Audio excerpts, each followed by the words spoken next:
Welcome to First Reading, the Old Testament lectionary podcast for preachers, teachers, and all other people who love the Hebrew Scriptures. I'm Rachel Wren. And I'm Tim McNinch. We're coming to you this week with an episode on the first reading for January 12th, 2020, which is Isaiah 42, 1-9. And our guest expert this week is none other than Rachel Wren, my beloved co-host. This is another classic text, isn't it? They're I would say hammering us, but it's fun to have these. But yeah, they are definitely the Isaiah text. If you think of the prophet Isaiah, these are the first ones that might come to mind for people who aren't super comfortable with the Bible or with the prophets. Mm-hmm. Well, great. Well, I'll let you add it. How do you want to get into this text?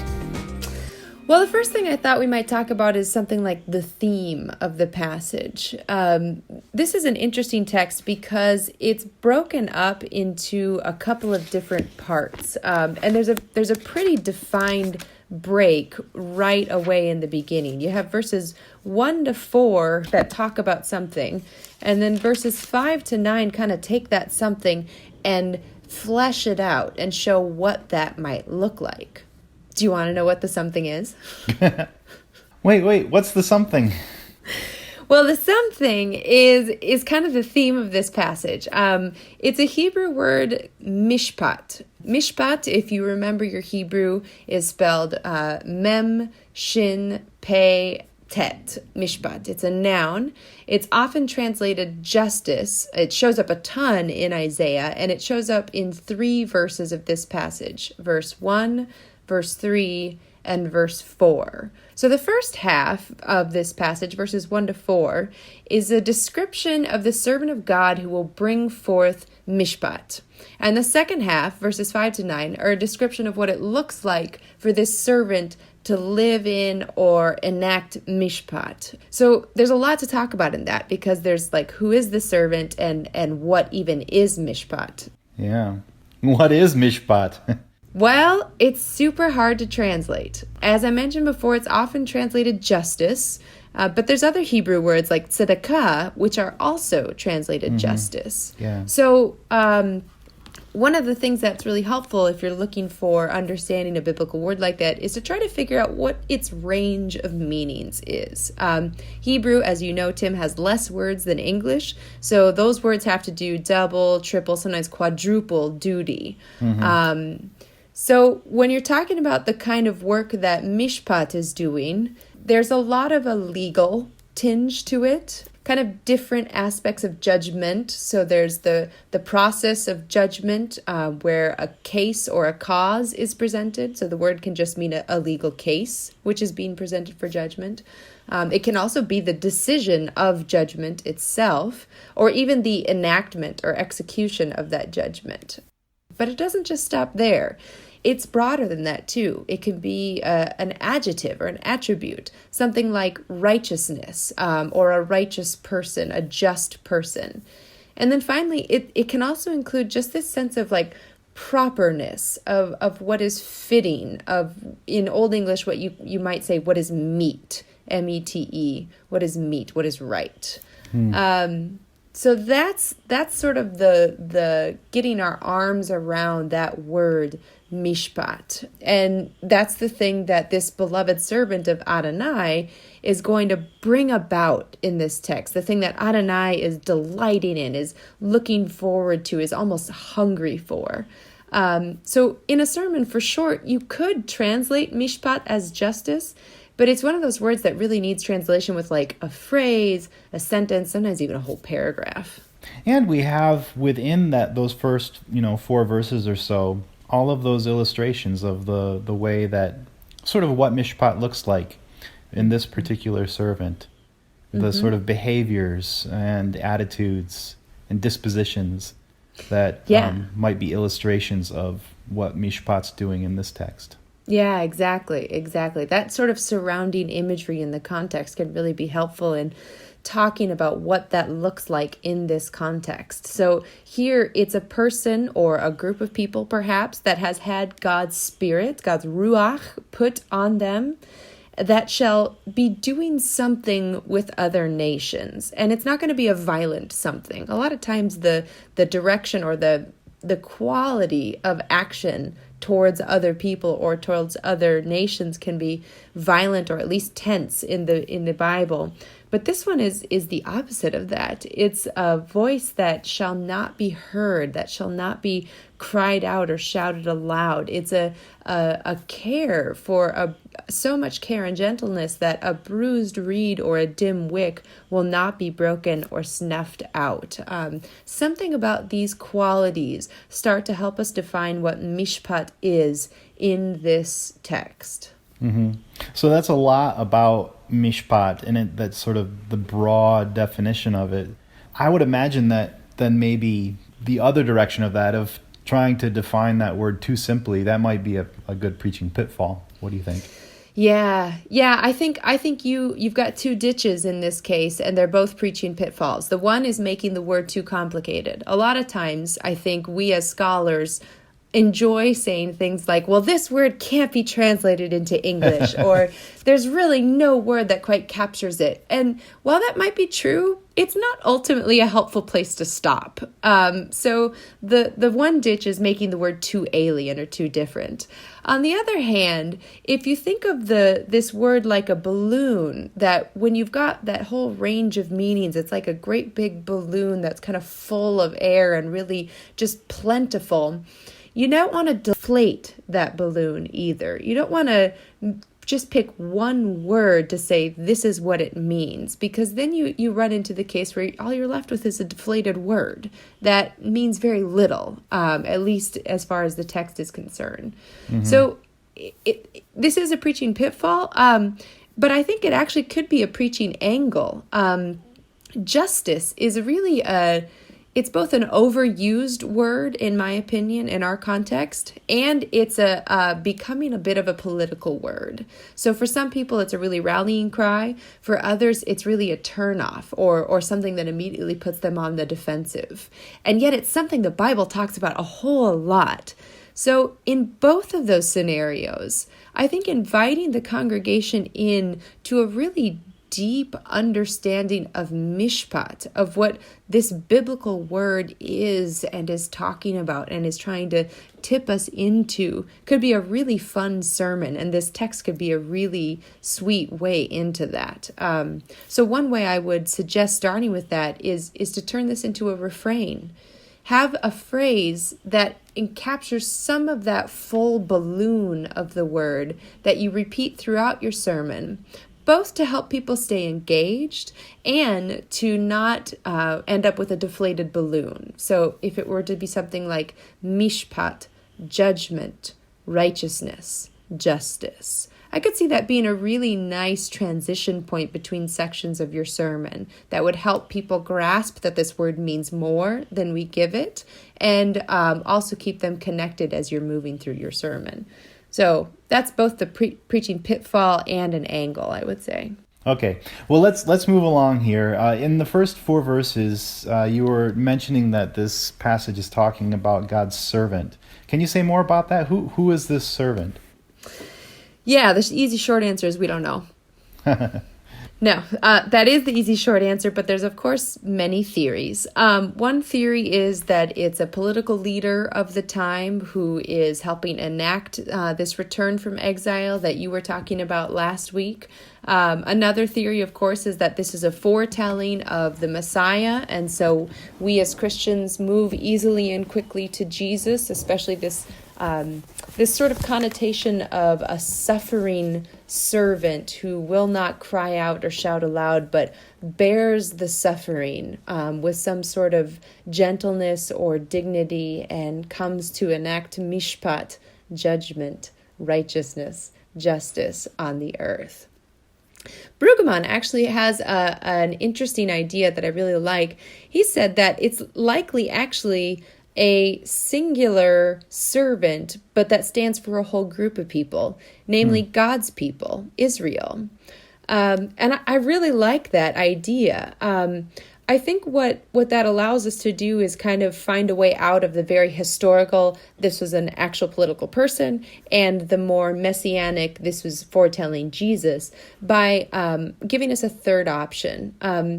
if you want to help your people get there, again, this is another preaching angle, I might ask them to imagine that this is Jesus speaking in the role of God here, which is convenient because Jesus is God. So, that works. And then as you're reading it, perhaps replace the word servant with servant people. Now, what you don't want to do, this is a pitfall, is you don't want to replace the idea of Israel with Christian church. That's a little thing called supersessionism. It's a bad idea. It's a Christian way of saying that Christians have replaced Jews, and Paul in Romans was adamantly against that. So, I wouldn't suggest going that way. But if you'd use the idea of servant people instead, it's an expansive enough term to apply to both groups, and I think it's a good description of both as well, even if we live out that servitude in different ways. We talked already about how this servant is actually described: not crying, not shouting, not being noisy, not breaking a bruised reed, not snuffing out a dim wick. Not exactly sure what all of those things have in common together, but more important, I think, is to notice the orientation of the person. And this is from Brueggemann again. When you are in a place of exile, and I know I'm going to like the metaphorical emotional here, but just stay with me for a minute. When you're in a place of exile, when you're in a place of wilderness, when you're in a place of deep disturbance, what are you most oriented towards, yourself or others? Yeah, naturally you'd be sort of looking inward towards your own needs and feelings, yeah. Absolutely, and that's a very natural thing to do. It's not a good place to be in for long term, though. Yeah, and so right. what we see here is a sort of turning outwards. And this is, as we've talked about, this comes at a time of deep national turmoil. And God comes in, instead of saying, essentially, I'm going to fix your turmoil, God says, yo, look up, look out. There's work to do.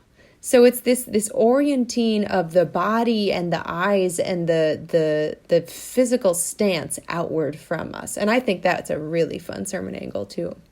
Yeah. When the servant gets doing those things, when the servant people start doing those things, what does that look like? Well, first of all, God sets the stage in verse 5. God wants everyone to be very clear who this is coming from. And of course, the answer to that is God. So God starts with a self-description of having created the heavens and stretched them out, who rolled out the earth. And that would be a fun image to play with. What person comes to your mind when you picture someone rolling out something? I don't know for you, Tim, but for me, I picture a grandma or a grandpa rolling out a baking mat. Yeah, even rolling out the dough. For a pie crust or something. Right. Yeah. We don't need to get too far into the fact that the earth is round. We know that, folks. We just go with it. So once God set the stage like that, then God talks about God's action on the servant people. I called you. I took your hand. I guarded you, and now I give you as a covenant people, as a light to the nations. And at that moment, after God has done all of that action, then the servant people get into it as well. And the stuff they get to do sounds awesome. They get to do opening eyes in verse 7. They're rescuing prisoners. They're dragging folks out of the dungeons of their lives. And that's both metaphorical and literal. I went to the metaphorical exile place a little bit earlier. I'd like to stay in the literal place now. There's a strong argument that this is not only asking us about the dungeons of our lives, but the physical dungeons that society has. That this is an economic text. This isn't just freedom from emotional imprisonment, but it's also freedom from situations where folks are being punished far beyond their crimes due to the wider societal urges of oppression and injustice. And I think preachers, that would be a pitfall to skip too quickly over that. This is a really embodied text, and it's talking about our bodies and also the bodies of other people who are living under oppression. Mm-hmm. Finally, the way this ends is with another turn outward, and this time you could say upward towards God. Brueggemann chimes in with this idea that all of this servant action is only made possible because of the glory, the kavod from last week that you talked about, Tim, and the action of God. And to put this in very simple Christian terms, we love because Jesus first loved us. Yeah, that's great. Well, before we sign off here, is there anything else that you want to say about this text? Maybe something in the larger context that doesn't necessarily fall within the assigned lectionary verses? Ooh, I'm so happy you asked. There's this gorgeous image in verses 13 to 16, and it's one of my absolute favorites. And I'll only talk very briefly about it, but I could go on and on and on about this text. It pictures God self-naming as a warrior and then as a woman in labor. And right away, those sound like two opposite images, and they seem odd to be put right next to each other like that. So I'm going to get a little dorky here, a little Bible nerdy, but stick with me because the gain is just so worth it. Claudia Bergman has a great little chapter called Like a Warrior and Like a Woman Giving Birth. And what she did is she noticed that there's other times in the biblical text when this image of a woman in labor is superimposed on top of warriors in other chapters as well, other places that these two pictures are linked. And that's interesting because there's lots of things that could be highlighted from a woman in labor, the power of it, the messiness of it, the ultimately generative nature of it. Literally, you generate something. But she noticed that in all of the other instances besides this one, what it's highlighting is the danger. Giving birth was a very dangerous process before modern medicine, and it still is today, especially if you are poor or from an underprivileged community. And so when this image is used, it's highlighting the danger that warrior's in. There's nothing generative about this image in other places, except for here. This is one of the only times where God is pictured as a woman in labor. And it's the only time where God is pictured first as a warrior and then as a woman giving birth. Or like one of my students this semester said, a warrior giving birth. And I just love that idea because it's not danger that's being lifted up here. It's the action. It's the generative idea.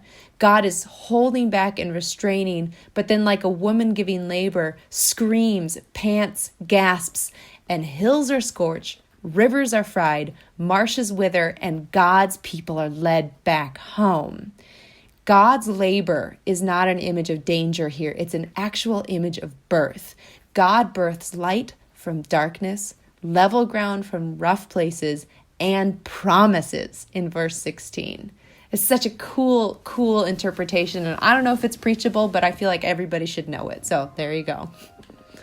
Well, Rachel, thanks for taking us through this passage, and I think you've helped us to get a lot of good material that preachers could weave into a really powerful sermon here. So thanks for your work on that.